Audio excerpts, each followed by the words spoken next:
So this is my addendum to my application for the PERCH Inspiration Residency. My name is Maximilian Lawrence, and I thought that I would take advantage of this additional 4 weeks to maybe fill out and become more specific in what my end result and my ideas would be. So it wasn't so nebulous like my first video, though I do hope you watch the first video second. And we're hoping that my second video is more like Tribe Called Quest's second album and not more like its first album, but sophomore albums. So, Max Lawrence, that's my name. Okay, so let's not scare you folks. Start simple, right?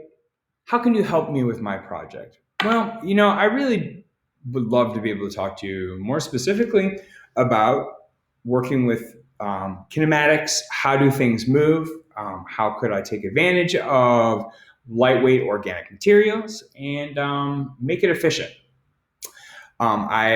Second part would be is I would love to have some guidance in materials, and I would like to expand my understanding of artificial intelligence, but maybe not so artificial. How about we just have these things communicate with each other? And what are the deliverables at the end? How do you show that I did something and it was meaningful and I didn't just spin my wheels and didn't produce any artifacts?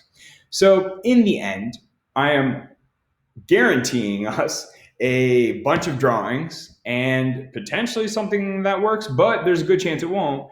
A bunch of crappy robots that are failures, and then maybe we get one success, But the interesting part is kind of the fantasy in the world that will be able to be developed from the interplay of fiction, science fiction, the reality of the mechanics, and maybe my general ignorance towards how things do and do not work, such as how do plants grow or how does a robot move.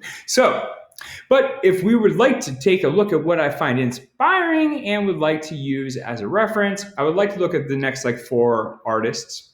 Luigi Serafini's Codex Seraphinius, just bizarre. Good old-fashioned Ernst Haenkel, Alexandra Daisy Ginsburg. She is clearly taking inspiration from Ernst Haenkel and Luigi Serafini.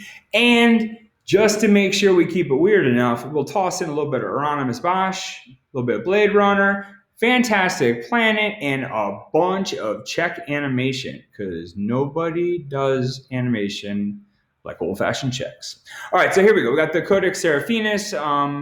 It's all in a cryptic language nobody can read. You're supposed to figure it out. Who knows if it actually exists, but it's a good time to look through. And the drawings and the symbols give you kind of a context for stories that may or may not be there. It can be implied. Here we go. Miss Ginsburg, in the realm of, I guess they're science fiction geneticists, but I guess what's fiction becomes reality sooner or later. Ernst Haenkel, look at that. That's just gorgeous.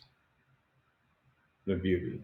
All right, and just some creepy Hieronymus Bosch images. So additionally, in the last 3 weeks, I kind of did some prototyping in my free time, and this is what we're working with. So originally, my inspiration was coming from just good old-fashioned cactus wood, which I'm going to continue to use, but I also decided to expand out a little bit more and look for fast-growing materials that are easily malleable. We discovered something called bamboo, some barky-looking thing there. And so here's our first prototype. Yes, that is a sweet potato, and we have harnessed quite a bit of power.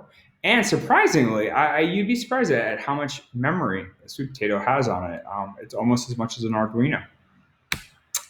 Moss. So we're taking a look at moss here. I really like the idea of moss. One of the ideas I'm having right now is using a snake design like this and coating the snake with some sort of moss, and then develop some sort of shady robotic reptilian thing that's able to stay in dark areas by slithering around on the ground with moss still attached to its back. Love that. Just keep this around my neck like this. Things like this, I'm not even sure what that was. I just found it on the ground, but it was really cool to me. The fact that, the way it grew, the delicacy of it, the structure, how the seed is inside. I think it's the seed. I would guess it's the seed. And just like the general like plant growth and the strength and delicacies that are able to occur at the same time. All right, so here's in the actual research and development phase. So now we got some wax and we got some hormones, and when you get a cutting, and then you get some things growing inside of it. So okay, so we got some bamboo here. All right, well, what are you gonna do with that bamboo? Well, we like bamboo because clearly this was bought at Lowe's. That we can bend it and move it, and it's real strong. And two, we might have the ability to run wires inside of it if that's a case, so on and so forth. And here's the kind of first prototype I came up with using bamboo and wood. And here's an actual model of it that I built. So here we go. Look at that. Oh, look at that. Woo, woo, woo, woo. All right, great. And here's its best attempts at moving. Clearly, lots of room for improvement. Yep, that's my dog in the background. Woo! And she does not like plant pots. Okay. And let's do that again. All right, great. Now, I just want to say thank you for watching the first video, and for a broader explanation and rambling on my thoughts concerning the project, continue on to the next video. And hopefully this is able to maybe make things a little bit more specific. I really look forward to the potential of working with PERCH in general, and I really went out of my way to make sure I had a lab coat so you knew how serious I really was about this. I even got my pocket protector.